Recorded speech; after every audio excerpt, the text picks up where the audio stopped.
Saya tidak peduli siapapun Anda. Anda pernah bermaksiat, Anda pernah berbuat salah. Kita manusia yang tidak luput dari dosa. Tapi saya ingin berikan tawaran dari Al-Quranul Karim. Quran surah keempat An-Nisa ayat 100, posisi paling kiri sebelah bawah. Lukiskan. Ada seorang yang pernah bunuh orang. Bunuhnya bukan 1, 2, 100 orang. Tak terlukiskan bilangannya. Kriminalitas tidak perlu diukur karena Anda akan lelah menghitungnya. Ketika Allah berkenan memberikan hidayah kepadanya, Masya Allah. Dan hidayah selalu terbuka pada siapapun sepanjang ia mau mengambilnya sebelum nyawa sampai di kerongkongannya. Tiba-tiba datang ia pada seorang alim dan berkata, saya ingin berubah. Alim ini kemudian menyampaikan pada orang dimaksud, Anda bukan berarti tidak bisa menjadi orang baik. Hanya Anda tinggal di lingkungan yang tidak mendukung Anda jadi baik. Keluarlah dulu dari tempat itu. Pergilah ke majlis ilmu sifulan, tempatnya ada di sana.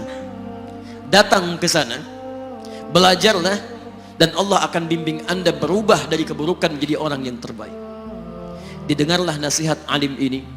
Berangkatlah orang dimaksud, menempuh perjalanannya. Tiba-tiba Masya Allah, belum sampai ke tujuan, di pertengahan jalan, konon disebutkan lebih sejengkal, tiba-tiba maut datang menjemputnya. Thumma yudrikul maut. Apa yang terjadi? Langkahnya dihitung sebagai ibadah. Dalam terapnya dia beristighfar, tobat kepada Allah subhanahu wa ta'ala. Taubat yang menghadirkan cinta Allah subhanahu wa ta'ala. Quran surah kedua ayat 222 di ujung ayatnya. Innallaha yuhibbut tawwabin. Allah mencintai orang-orang taubat. Dan cinta Allah menghadirkan ampunan bagi seluruh dosanya. Quran surah ketiga Ali Imran ayat 31, paling kiri sebelah atas. Qul in kuntum tuhibbunallaha fattabi'uni yuhibbukumullah. Allah cintai orang yang mau taat pada Rasulnya. Lihat, ketika Allah mencintai seorang hamba, wa yaghfir lakum dzunubakum, Allah ampuni seluruh dosa-dosanya. Derap langkahnya menghadirkan istighfar, taubatnya menghadirkan cinta Allah menghadirkan seluruh ampunan bagi dosa-dosa yang ia miliki. Maka apa yang terjadi? Di tengah perjalanan maut menjemputnya, thumma yudrikhul maut faqad waqa'a ajruhu 'ala Allah. Dan pahala diberikan kepada orang tadi. Di jalan, maaf, maut datang, taubat diterima, dosa diampuni, dan amalan didapati dengan derap langkahnya. Maka apa yang terjadi? Thumma yudrikhul maut faqad waqa'a ajruhu 'ala Allah. Pahalanya dituliskan oleh Allah, dakhalal jannah, kata Nabi, masuk surga orang ini. Anda bisa bayangkan, pernah bunuh orang 100 orang, mabuk tak terlukiskan, kriminalitas tak perlu dihitung. Ketika dia mau bertobat, datang ke majlis ilmu, Masya Allah, meninggal di tengah jalan, kata Nabi, dakhalal jannah.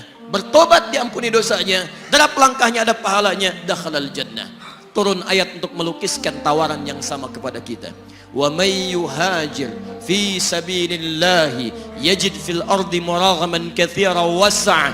Siapapun yang mau berubah kembali pada ketentuan jalan Allah, kalau dia masih punya batas-batas kehidupan, kami akan berikan kelapangan di sisa hidupnya dan kelimpahan-limpahan kenikmatan selama dia hidup.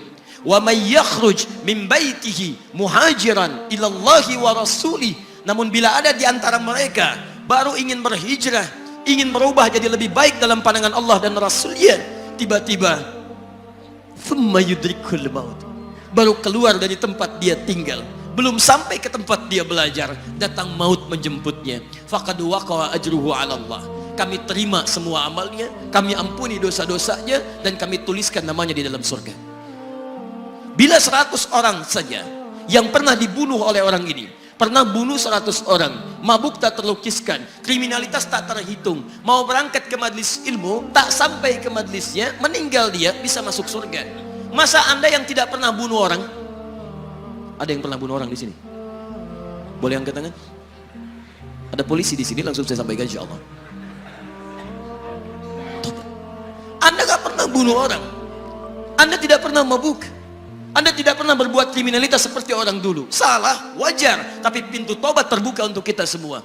Masya Allah, bedanya dengan orang tadi belum sampai ke majelis ilmu. Anda sudah hadir di dalamnya, langsung di rumah Allah, diberikan tempat yang terbaik dan kita akan belajar. Kalau dengan semua ini belum mempermudah Anda ke surga, dengan cara apa lagi Allah mesti mengantarkan Anda ke surga? Kalau dengan duduknya Anda di sini belum mau juga bertobat, dengan cara apa lagi Allah harus membimbing Anda bertobat? Kalau dengan seperti ini belum juga Anda taat kepada Rasul, dengan cara apa lagi Allah mesti meyakinkan Anda untuk taat kepada Rasulullah SAW? Karena itu teman-teman sekalian, mari kita pelajari ilmunya, dan dengan ilmu itu akan membimbing kita insya Allah kembali kepada Allah sampai mengajak keluarga kita ke surga insya Allah.